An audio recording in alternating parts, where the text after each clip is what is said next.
주일 온가족 말씀 7월 7일입니다. 오늘은 진리 안에 있는 자유라는 말씀으로 요한복음 8장 31절에서 41절의 말씀으로 함께 은혜를 나누겠습니다.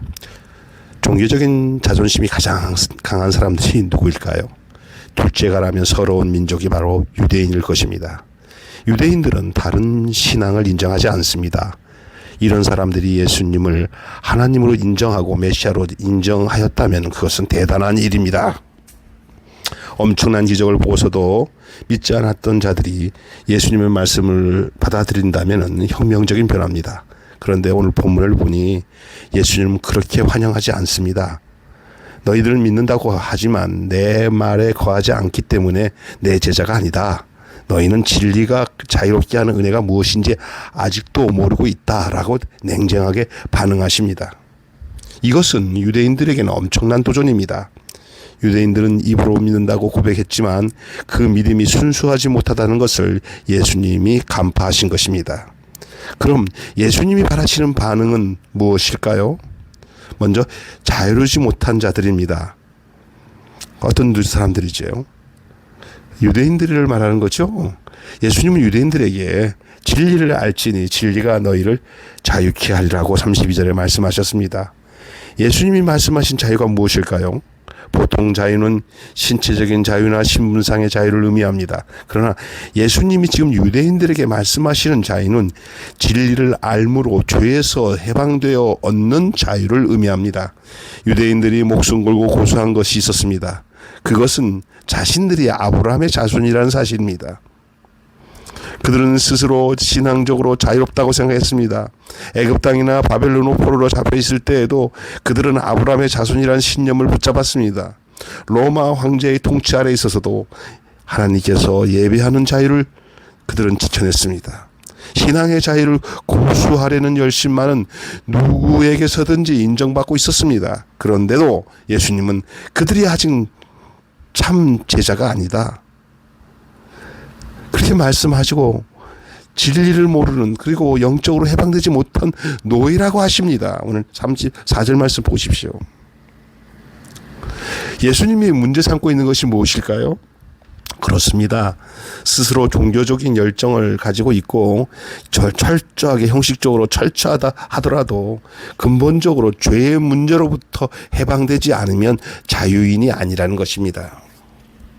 그 죄의 해방을 해결하여 하나님의 말씀에 온전히 순종할 수 있게 해 주시는 분은 예수님 뿐인데 그 예수님을 영접하지 않으면 그들은 여전히 죄에 속박된 자라는 것입니다. 신앙의 전통을 고수하는 것과 신앙을 고수하는 것은 다릅니다. 아니 전혀 다릅니다. 신앙의 전통을 고수하는 것과 신앙을 고수하는 것 달라요. 율법 조문을 지키는 것과 하나님의 말씀을 지키는 것 다릅니다. 오늘 우리도 인격적인 하나님의 말씀에 내 열심과 계획과 신조와 전통을 점검받고 내 모든 것을 말씀의 요구에 복종하지 않는다면 우리는 여전히 매인 자이고 갇힌 자이고 어둠에 속한 자일 뿐입니다. 그렇다면 자유를 누리려면 어떻게 해야 됩니까? 자유를 누리려면 예수님은 이 놀라운 자유를 주시려고 한 가지를 요구하십니다. 너희가 내 말에 거하면 참으로 내 제자가 되고 31절 주님이 말씀하신 그 주님 말씀 안에 거하라는 것입니다. 주님 말씀 안에 이 거한다는 말은 신약 성경에 무려 112회나 사용되는 중요한 표현입니다. 그 가운데서 66번을 66번 그를 사도 요한이 요한복음과 요한서신에서 사용하고 있습니다. 말씀 안에 거한다는 것은 지금도 내가 신뢰하고 붙들고 있는 모든 가치관과 생각들, 신념들과 작별하고 새로운 가치관과 새로운 사상 안으로 이사한다는 뜻입니다. 마치 아브라함이 하나님의 부름을 받고 본토 친척 아비 집을 떠나 전혀 낯선 곳으로 이사했던 것 같습니다. 또한 말씀 안에 거한다는 것은 자신의 모든 것을 주님의 말씀의 통제를 받게 한다는 뜻이에요. 자신의 모든 능력과 가치관과 지식을 주님의 말씀의 통제 아래 둔다는 것입니다. 따라서 이것은 새로운 시작이에요. 마치 어린아이가 유치원을 졸업하고 초등학교에 들어가서 새로운 세계를 하나씩 익혀가는 것처럼 오직 주님이 가르쳐 주시는 대로 하나씩 걸어가는 것을 말합니다. 그러면 구체적으로 말씀 안에 거하기 위해서는 어떻게 해야 됩니까? 첫째로 말씀이 열려야 돼요. 첫째로 말씀이 열려져 있어야 돼요. 여기 열어야 되죠. 그러니까 말씀에 열려져 있어야 돼요. 항상 하나님 말씀을 청종할 수 있어야 됩니다. 항상 하나님 말씀을 청종할 수 있어야 된다는 거예요. 말씀에 대하여 마음을 열어놓고 살아야 된다는 뜻입니다. 말씀에 대하여 마음을 열어놓고 살아야 된다. 그런 뜻입니다. 내 기분 따라 듣거나 좋은 말만 들어서는 안 됩니다.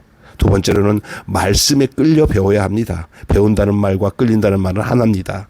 끌리면 알고 싶어 합니다. 누구든지 예수님을 믿음으로 고백하면 그는 하나님의 영광을 보고 그분에게 마음이 끌리게 됩니다.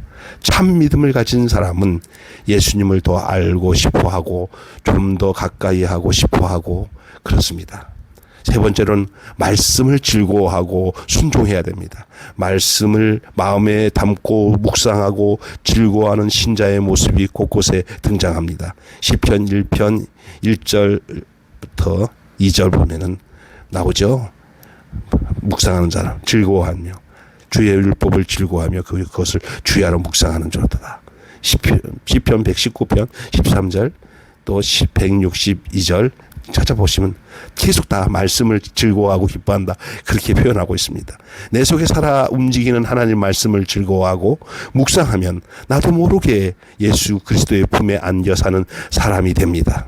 이것이 바로 말씀 안에 거하는 방법입니다. 마지막으로 말씀에 순종하면 확실히 말씀 안에 거하게 됩니다. 항상 듣고 배우고 묵상하는 사람은 그 말씀이 우리 생각을 지배하고 성격을 다스리며 우리 생활을 가르치는 원리와 법칙이 그 안에서 나오게 되는 거예요. 다시 말해서 하나님의 말씀은 우리 안에서 인격화되어야 한다는 것이에요. 이것이 말씀 안에 거하는 것이에요.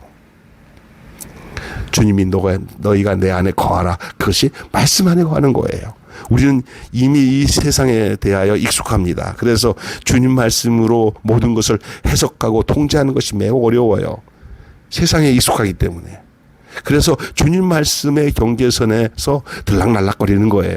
어떨 때는 세상적으로 생각했다가 어떨 때는 말씀으로 생각했다가 들락날락거려요. 그러나 말씀 안에 거하지 않으면 우리는 완전하게 세상에 사로잡혀서 그들의 문화에 수긍하며 살아가게 됩니다. 그러나 말씀 안에 거하게 되면은 그것에 대해서 순응하지 않아요.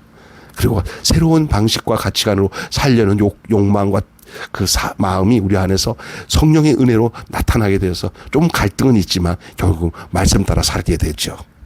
세상에 맞서 말씀으로 인하지 않으면 우리는 세상의 노예가 되어서 세상이 자극하는 욕망을 채우려고 사는 사람이 될 겁니다. 이것이 바로 종교적인 욕망일 때는 우리는 그 위험성을 간파하지 못한 채 스스로 종교적인 유한을 만들어내며 거짓 안전을 누려요. 그래서 종교적인 일로 살면서 자기가 말씀 안에 거한다는 착각 속에 살 수도 있어요. 그럼 자유인이 되기를 원하십니까? 진리를 알지니 진리가 너희를 자유케 한다. 여러분 그 말이 뭡니까?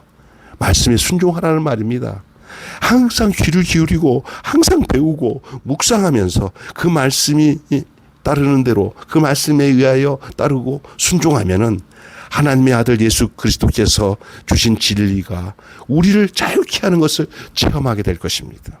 말씀이 우리를 지배하고 다스리며 인격화될 때 우리는 그때야 진정으로 자유인이 될 수가 있습니다. 그래서 오늘 본문 말씀에 가장 중요한 것은 진리를 알지니 진리가 너희를 자유케 하리라. 진리 안에 있는 자유라는 말씀으로 함께 은혜를 나눴습니다. 샬롬.